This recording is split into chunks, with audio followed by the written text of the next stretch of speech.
ces problématiques de la santé, eh bien, c'est notamment tout ce qui concerne l'exploitation du numérique pour pouvoir eh bien, aider les professionnels de santé, les médecins, les chirurgiens, mais également les décideurs à prendre des décisions.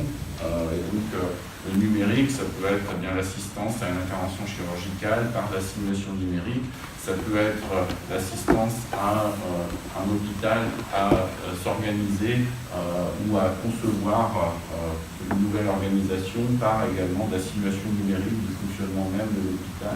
Puis après, des choses plus à l'échelle également microscopique, les nanoparticules par exemple, elles interagissent avec le corps, donc ça c'est des sujets sur lesquels aujourd'hui on travaille beaucoup, et donc en fait tout se fait en forte interaction avec la santé. On a beaucoup d'interactions avec la fac de médecine, avec l'hôpital. Vous allez voir, voilà, on a des choses qui méritent d'être découvertes parce qu'on ne voit pas trop ce qui se passe dans certains organismes.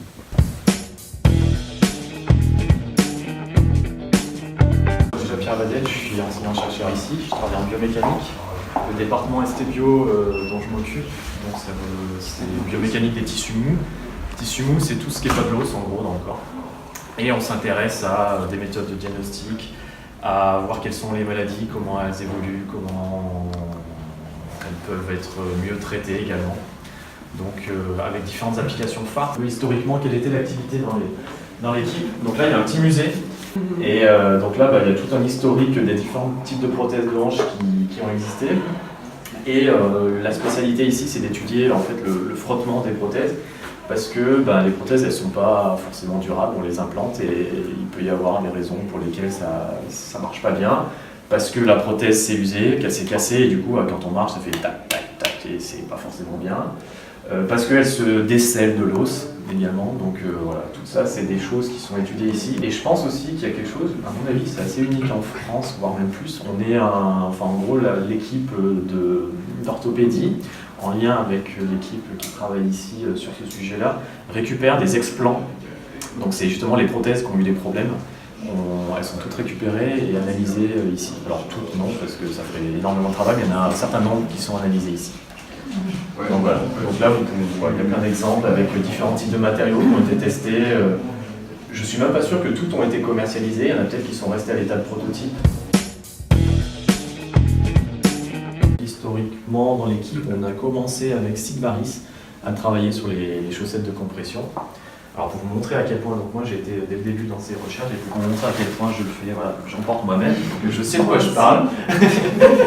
Et donc on a fait pas mal de recherches là-dessus. On avait, d'ailleurs c'est là, c'est illustré là. On avait commencé à regarder qu'est-ce qui se passe en termes de pression qu'elles appliquent, avec par exemple ici des points rouges qui sont peut-être des zones d'inconfort.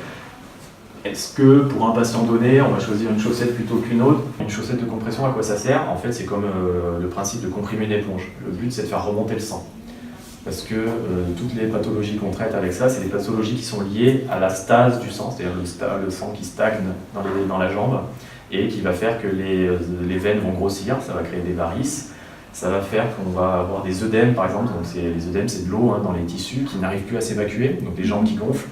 Et puis ça peut tuer les cellules, enfin, voilà, créer des ulcères. Voilà, le stade final, c'est un ulcère.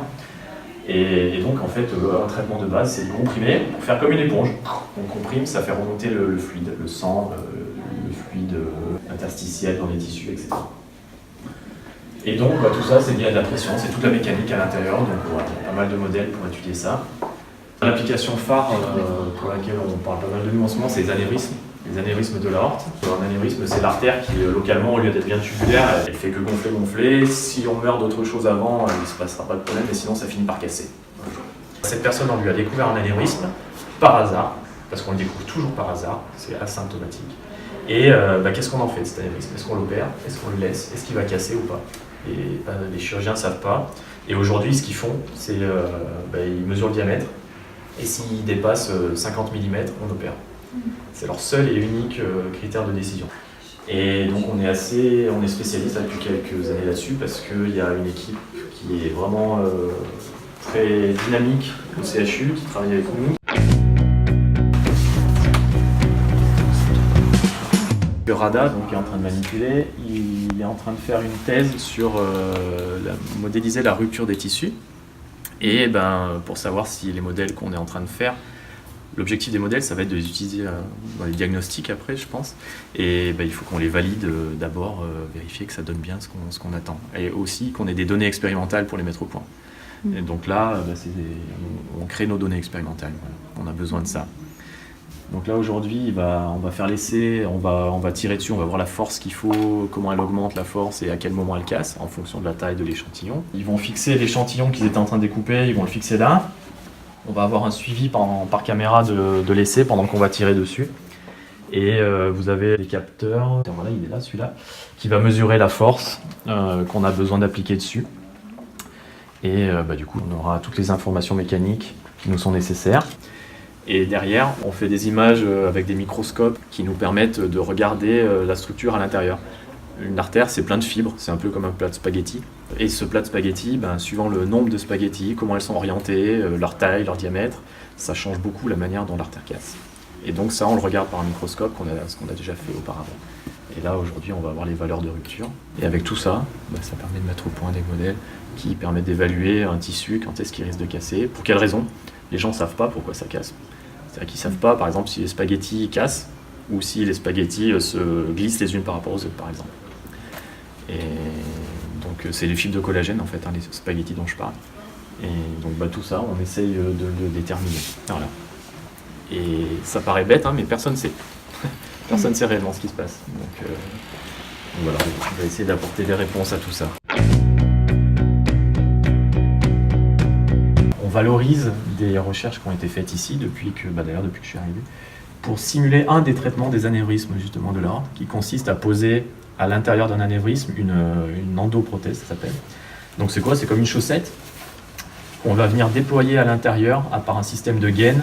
Donc plus besoin d'ouvrir le patient, plus besoin d'avoir l'abdomen ouvert, donc c'est quasiment éligible à tous les patients qui ne seraient pas éligibles à la chirurgie classique.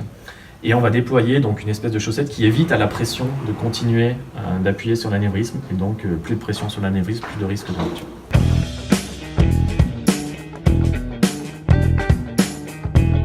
Donc moi du coup je vais vous présenter l'Insaint-Étienne Tech, la partie santé. Et l'idée de ce projet-là, c'est de construire un pont entre la recherche que l'on fait ici et nos partenaires, qui vont être des industriels, des médecins, et ainsi de suite. Et donc pour cela, en fait, on a proposé 3 briques. Une brique qui est un Open Lab, qui en fait est consacrée à tout ce qui est co-création, donc c'est-à-dire faire venir des industriels, faire venir des praticiens, des usagers également, et réfléchir avec eux à des nouvelles solutions à leurs problèmes, de manière à initier nos projets de recherche d'une manière un peu plus proche de l'utilisateur final. On va essayer d'utiliser notre expertise en recherche et on va utiliser surtout des démonstrateurs en lien avec tout ce qui est réalité virtuelle et réalité augmentée. À cela, on va adjoindre en fait un espace plutôt lié à l'observation des usages, qui va être en fait un living lab, qui va prendre en fait la forme d'un appartement connecté, un appartement intelligent. Et ça va être un petit peu notre catalyseur pour développer un petit peu notre relation industrielle recherche. Un laboratoire de fabrication additive, qui s'appelle 3D Fab Lab, qui consiste en fait à prototyper de manière rapide en fait, de la synthétisation osseuse par exemple, à partir de poudre, ce qui est fait au 3e étage que vous allez voir juste après je pense. Et donc ici, on va s'adresser à des détenteurs d'intérêt, des stakeholders qui vont être des industriels, mais également des étudiants, parce que l'idée c'est d'inclure ça dans le cycle d'enseignement, avec avoir des projets industriels, des projets de recherche qui sont en lien avec cela, mais pas seulement. Également bien sûr des professionnels de santé, parce que c'est des outils aussi qui s'adressent à eux. Et finalement, en dernier plan, je l'ai mis en dernier parce que c'est un peu de manière indirecte, ça va toucher tout le monde, les patients, les usagers, parce que ça va être un peu eux, les bénéficiaires au bout de la chaîne de toutes ces technologies-là. On va impliquer dès le début de la chaîne en fait un patient, un praticien qui va être l'utilisateur final de nos projets. Et l'idée c'est de construire avec lui en fait la solution plutôt que de construire dans un labo de recherche, le tester, puis se rendre compte que ça ne marche pas, revenir et ainsi de suite. Et nous en fait ce qu'on va ajouter, qui est un petit peu original, c'est l'aspect réalité augmentée, réalité virtuelle, pour avoir un outil supplémentaire pour prototyper rapidement. Et donc c'est ce qu'on essaie de développer ici grâce à des outils du type HoloLens comme les lunettes et des lunettes type Oculus Rift. Donc là vous voyez, là il y a un hologramme de cœur qui est au milieu de la pièce. Que du coup vous pouvez observer, interagir avec en fait. Donc, du coup il faut que vous regardiez derrière vous. Derrière vous. Le cœur il est derrière vous en fait. Il faut les regarder, regardez-moi. Vers moi. Voilà, il est là. Là, vous pouvez voir, par exemple, si vous pouvez toucher avec la main. Avec la main? Touchez avec la main. Donc là, c'est juste pour vous montrer un petit peu comment ça marche. Mais le but, c'est d'arriver à modéliser toute la recherche qui est faite, par exemple, avec nos collègues dans ST Bio. Sur tout ce qui est, par exemple, la modélisation de prothèses pour la horte, de stent, et de regarder et de mettre un petit peu les chirurgiens en face des prototypes qui sont développés au niveau numérique dans le laboratoire, quoi. Et donc c'est là qu'on va pouvoir utiliser donc, les lunettes de ce type-là, et puis les tester sur la table.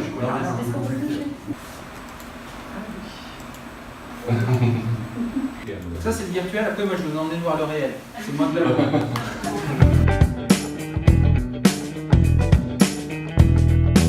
Là vous êtes sur la partie donc, plutôt expérimentale, au département qui s'appelle biomatériaux et particules inhalées.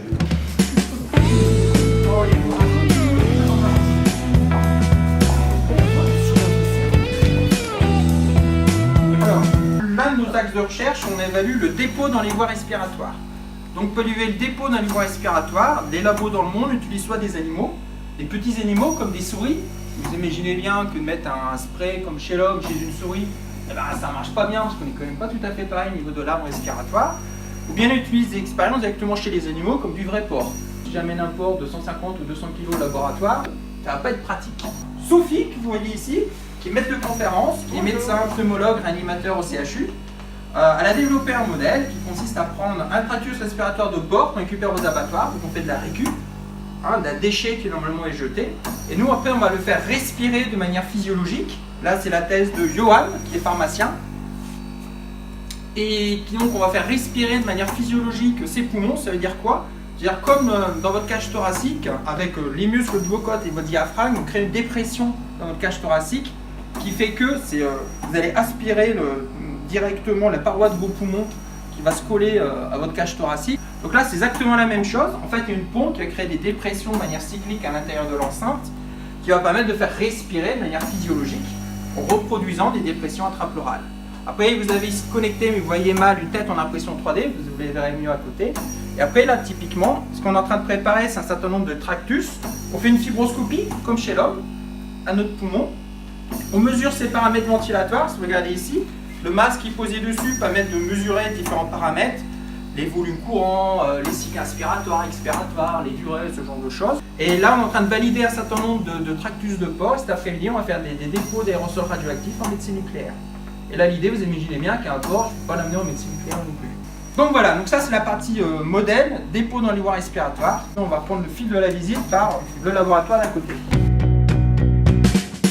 Alors, d'un point de vue scientifique, nous, ce qui nous intéresse, pour la partie ici, particules inhalées, ça va être d'une part d'étudier la génération des aérosols, d'étudier leur dépôt dans les voies respiratoires avec des modèles, qu'est-ce que vous avez vu à côté, et ensuite évaluer en fait si au contact des cellules, ces particules que vous inhalez vont pouvoir vous soigner les aspects thérapeutiques, ce qu'on appelle aérosol thérapie, ou potentiellement peuvent vous rendre malade.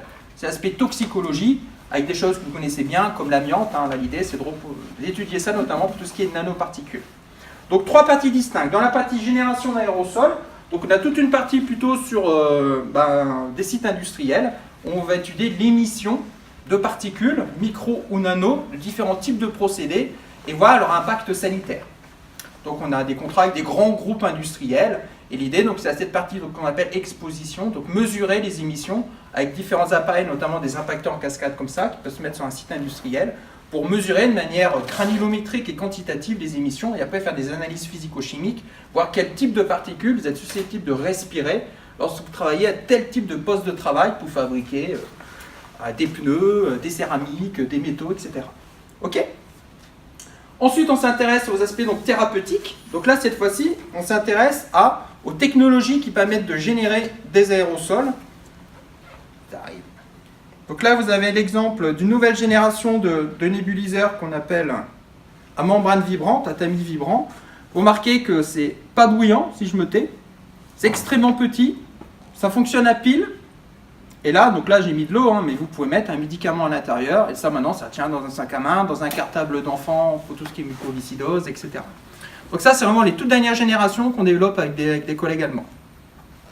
On travaille aussi sur top type de générateurs, donc l'aspect techno, et notamment nous, on est vraiment des spécialistes pour les accompagner là-dessus, et travailler aussi encore sur l'aspect granulométrique, et optimiser un peu les procédés.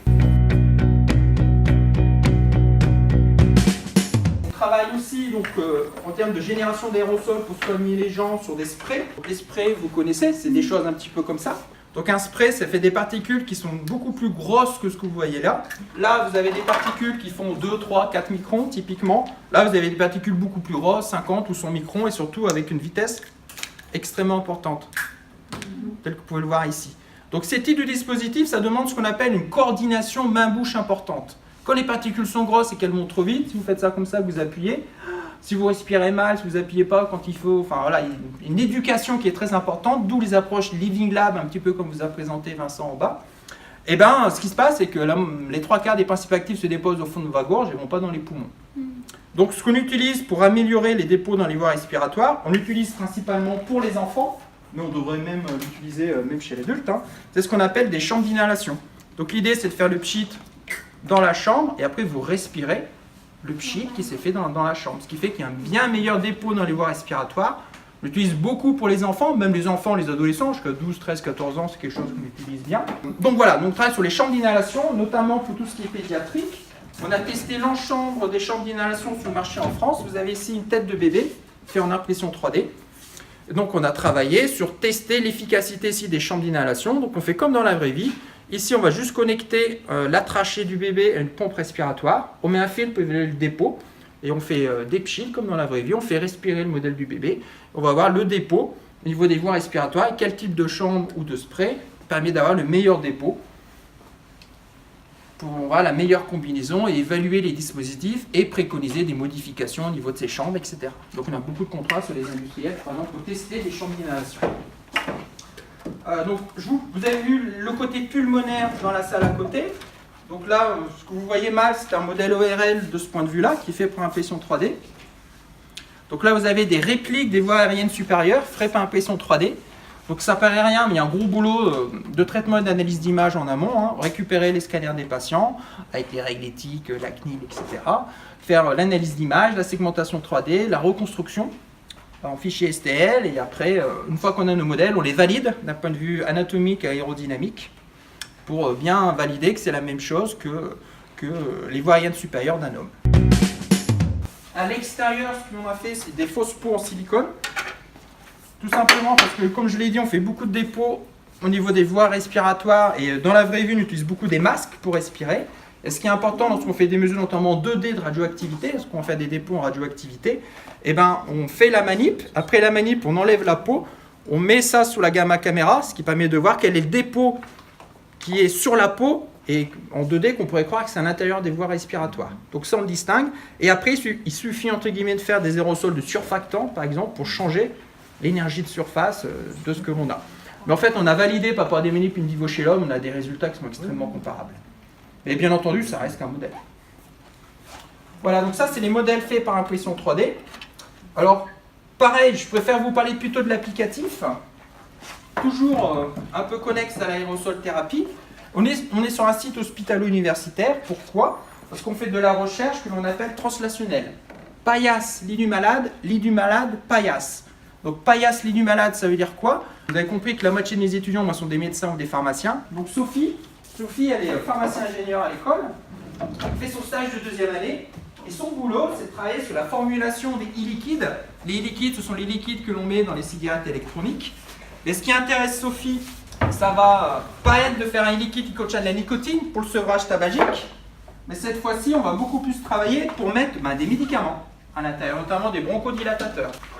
Et l'idée, c'est d'évaluer, parce que ça, c'est un dispositif que certes, on appelle une cigarette électronique, mais moi, quand je vois ça, je vois surtout un dispositif qui est capable de générer un aérosol avec des gouttelettes de l'ordre de 1 micron qui sont très bons pour le dépôt dans les voies respiratoires. Certes, il y a un certain nombre de défis d'un point de vue toxicologique, mais qu'on commence à savoir faire pour générer un aérosol qui n'est absolument pas toxique. On a un certain nombre de pistes pour pouvoir le faire. Et après, ce qui est intéressant, c'est de connaître quel type de principes actifs on peut mettre à l'intérieur. Mais comme c'est quand même un dispositif qui chauffe, ça peut dégrader un certain nombre de principes actifs et pas d'autres.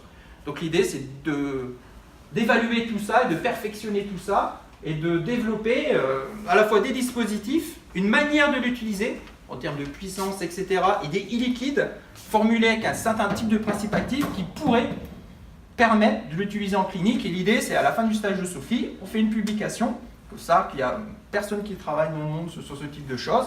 Et l'année prochaine, on lancera un petit essai clinique. Et ben, le patient testera et on mesurera l'effet bronchodilatateur chez le patient pour montrer si ça peut être efficace et quel peut être l'avantage de ce dispositif par rapport à des dispositifs tels que je vous les ai montrés. Donc l'intérêt, c'est d'aller très rapidement, comme ce sont des dispositifs médicaux, non pas des médicaments. Le développement est beaucoup plus rapide.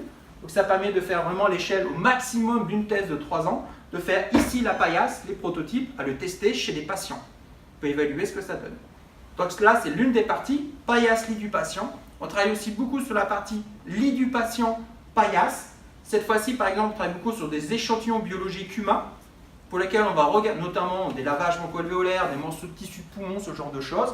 On va regarder notamment le type de particules qu'on retrouve dans ces tissus pour relier ça à des pathologies. Typiquement, vous savez certainement que des pathologies comme le mésothélium de la plèvre, donc les cancers de la plèvre, sont dus à la présence d'amiante. Et pour l'instant, en fait, on ne recherche que l'amiante. Donc c'est la seule particule pour laquelle on a fait un lien très clair entre certains types de pathologies et la présence de particules. Or, il y a énormément de pathologies pulmonaires que l'on appelle idiopathiques. Idiopathique, ça veut dire que on ne sait pas à quoi c'est dû. Donc nous, l'idée, c'est de rechercher ce qu'on appelle de la minéralopathologie, rechercher les différentes particules qu'on peut retrouver dans des prélèvements biologiques. Donc là, il y a beaucoup de physico-chimie derrière. Donc on a un centre expérimentateur d'essais cliniques, on a des congélateurs à moins 80 degrés, on stocke des échantillons biologiques humains avec toutes les règles éthiques qu'il faut, etc. Et on traque les natures chimiques et physiques et granulométriques des particules qui, à l'intérieur, faire des corrélations avec les pathologies et les expositions. On va aller vers le laboratoire nano. Donc à l'intérieur, vous avez un SAS et 2 petits labos. Dans le premier laboratoire, on va utiliser des aérosols qui sont pathogènes, notamment des aérosols de bactéries, notamment la légionellose. Donc l'intérêt, c'est que, bien entendu, on a des normes de sécurité assez importantes, on travaille sur des boîtes à gants, voilà, on a du confinement. Et si jamais il y avait un accident, ce qu'on appelle le mode dégradé, le fait d'avoir un labo en dépression fait que le problème reste au niveau du laboratoire et ne va pas au moins s'étendre. C'est pour ça qu'il y a un SAS et encore moins après au niveau des bureaux et des autres étages. Donc c'est une partie confinement qui apporte un niveau de sécurité supplémentaire au cas où il y avait vraiment un problème à partir de tout déjà les mesures de protection que l'on a à l'intérieur. Ok ? Donc on fait toutes les expériences sur les aérosols de pathogènes, on travaille beaucoup sur la légionellose, pareil, il faut comprendre le dépôt dans les voies respiratoires. Et après, on met aussi en contact des cultures cellulaires avec des aérosols de légionelles, non pas des solutions, pour comprendre les mécanismes notamment d'infection. Et le deuxième laboratoire dans le fond, c'est plus un laboratoire qui va dédié à la manipulation des nanomatériaux, notamment sous forme de poudre, parce qu'un nanomatériau sous forme de poudre, il a des risques importants en termes d'inhalation. Donc on travaille dans le laboratoire qu'avec des nanomatériaux en suspension, c'est-à-dire mis dans un liquide, ce qui permet de ne pas avoir de risque d'inhalation. Et toute la partie où il y a un risque d'inhalation se fait dans un laboratoire spécifique avec des hôtes de sécurité spécifiques pour les nanos, et pareil dans un laboratoire en dépression. C'est les 2 petites salles sur lesquelles on ne peut pas rentrer qui sont là. Il y a une salle de culture qui est dédiée aux bactéries, une salle de culture qui est dédiée aux cultures cellulaires. Donc on travaille sur des cultures plutôt pulmonaires, des cellules épithéliales, des macrophages, et des bactéries, on travaille beaucoup sur la légionellose, mais aussi sur des staphylocoques dorés. Donc l'idée, c'est que là, c'est uniquement la partie donc, culture, avec un poste de sécurité microbiologique, un incubateur, des microscopes optiques pour évaluer justement la manière dont ces bactéries ou ces cellules poussent. Analyser, il faut 3 choses. La première chose, c'est de faire de la poudre, une synthèse chimique, d'une céramique qui a une composition chimique proche de celle de l'os, ou alors une composition chimique qui a certaines spécificités par des propriétés biologiques particulières. Donc ça, c'est de la synthèse chimique minérale. Donc c'est ce qu'on fait dans ce laboratoire. Hop. Donc dans ce laboratoire, vous avez des réacteurs de synthèse chimique à l'échelle pilote, de petits réacteurs de 5 litres jusqu'au gros réacteur de 40 litres, qui permet donc de faire des synthèses. Donc là, ça paraît facile, c'est pas de la cuisine, c'est un petit peu plus compliqué quand même. Il y a beaucoup de paramètres à maîtriser. L'os dans votre corps, il a une durée de vie qui est assez courte en fait. Dans votre corps, vous avez de l'os qui est au maximum 6, 7, 8 ans d'âge. Ça veut dire quoi? Ça veut dire qu'en permanence, vous avez des cellules qui vont manger votre os, et des cellules qui vont le remplacer. Ok? Ça veut dire que, contrairement à une prothèse de hanche, on pose une prothèse de hanche à quelqu'un, si on a un acier inoxydable, si on a un alliage de titane, etc., 40 ans après, bon, elle peut se casser, mais elle est toujours là. Un substitut osseux, c'est pas du tout le même rationnel. Un substitut osseux, on va mettre une biocéramique, avec une certaine composition chimique, avec une certaine porosité, vous allez le mettre dans le corps humain, et au bout de 6 mois, 1 an, 2 ans, ce substitut osseux va être remplacé par du vrai os. Donc nous, notre défi, c'est de faire quelque chose de temporaire, qui soit bien accepté par le corps et par les cellules, pour que ça soit remplacé par du vrai os en un temps qui est déterminé. Et pour ça, on a 2 paramètres sur lesquels on joue, la composition chimique de notre implant et sa porosité, pour qu'il soit vascularisé, donc pour faire pousser des vaisseaux à l'intérieur, et pour qu'il soit mangé par les cellules, hein, les ostéoclastes, et qu'il soit produit du vrai os avec les ostéoblastes. Ok? Donc voilà, donc vous voyez bien que ça peut paraître très proche, hein, une prothèse de hanche, un substitut osseux, en fait ça n'a rien à voir en termes de cahier des charges de ce qu'on cherche à faire. Ok? Donc je dis ça, c'est la première étape, on fait de la synthèse. Bon, déjà c'est pas simple, donc on fait de la synthèse, donc à la fin on a une poudre blanche en général. Hein.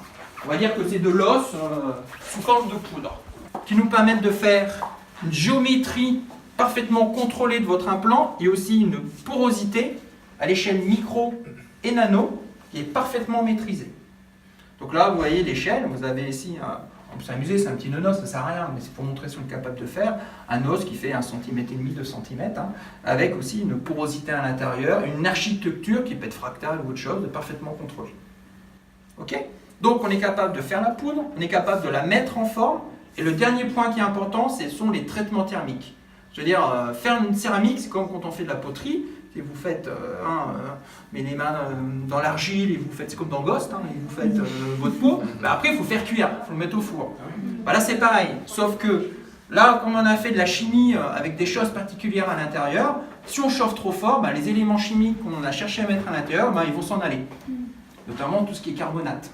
Et ça c'est un peu bête quand même, si on passe des années à faire des tests pour faire des synthèses avec des choses particulières à l'intérieur de nos structures, et lorsque vous le mettez au four, tout s'en va, c'est un peu problématique. Donc là, il y a beaucoup de stratégies, on met des pressions de vapeur saturante, de différents paliers, voilà. De tout ce qui est traitement thermique, c'est quelque chose qui est extrêmement important pour fabriquer des biocéramiques. Donc là, vous avez à peu près les 3 points clés, faire de la synthèse minérale, avec des choses particulières à l'intérieur, bien maîtriser les synthèses que l'on fait d'un point de vue physico-chimique, faire l'aspect technologique de mise en forme. Nous, notamment aussi, on est le labo certainement le plus avancé avec de l'impression 3D de céramique, notamment avec ces maîtrises de porosité assez particulières, et ensuite maîtriser l'ensemble des traitements thermiques. Et ça, donc, ça fait partie d'un projet qu'on travaille avec un certain nombre d'entreprises, notamment une start-up qui est aussi au Matrix, qui est reçue au concours mondial de l'innovation 2030, où l'idée, telle que vous l'a expliqué Vincent tout à l'heure, c'est que pour un patient qui a un défaut osseux particulier, à partir de son scanner, on est capable de lui faire son implant personnalisé à lui, et en fonction de la localisation, on va faire la composition chimique qu'il faut, la porosité qu'il faut. Ça peut être des problèmes de cancer, notamment des cancers de la mandibule des enfants. Notamment tout ce qui est enfant, c'est assez complexe, que l'enfant, il grandit. Donc forcément, son os, lui, va grandir au fur et à mesure. Donc vous imaginez prévoir un substitut osseux, il faut prévoir aussi sa durée de vie dans le temps en fonction, par exemple, de la croissance de l'enfant. Et des endroits du corps, ils vont grandir de manière différente, etc. Et c'est pareil en fonction des gens qui ont des pathologies. Si vous avez de l'ostéoporose, etc., donc on ne va pas faire les mêmes pathologies. Et en fonction des ordres dans le corps humain, par exemple, si vous avez un traumatisme au niveau du fémur, en termes de propriété mécanique, on ne va pas demander la même chose qu'un problème au niveau d'un mandibule. Ok? Voilà. J'espère avoir été simple. Trop simple. Ouais, beaucoup trop simple. Trop simple. Bon, désolé, je suis fouetté.